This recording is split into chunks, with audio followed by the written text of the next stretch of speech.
આજે police commissioner કચેરીએ CP સાહેબને આવેદનપત્ર દેવા માટે આવ્યા છીએ રેલીના સ્વરૂપે।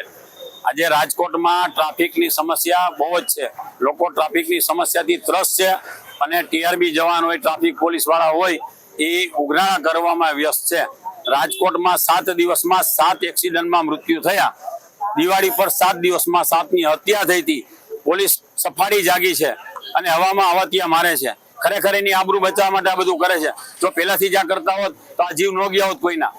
આજે 7 દિવસમાં 7 મૃત્યુ થયા, એના પરિવારનો વિચાર કરો। અમારી રજૂઆત છે કે ટીઆરબી જવાનો જે નાના લોકો નીકળતા હોય એની હારે ગેરવર્તન કરે છે, એની હારે લેડીઝ હોય તો ચાવી કાઢી લે, જેમ તેમ અપશબ્દ બોલે છે અને ઉઘરાણા કરતા હોય છે। તો મારી માંગણી એવી છે કે ટીઆરબી જવાનોને ટ્રાફિકનું જે ખરેખર કામ છે એને માટે રાખ્યા હોય તો ઈ જ કામ કરાવો, ઉઘરાણું કરવાનું બંધ કરી દો। તમારે ભાજપ વાળા તમને કહેતા હોય કે ઉપર હપ્તા મોકલવાના છે એટલે તમે તમારા ટાર્ગેટ પૂરા કરવા માટે બધું કરો છો, આ તદ્દન વ્યાજબી નથી। અમે રાજકોટની પ્રજા સાથે છીએ। જેને પણ એ મેમો આવે છે એ આમ આદમી પાર્ટીને અમને મળે, અમે કમિશનર સાહેબને રજૂઆત કરશું એના માટે।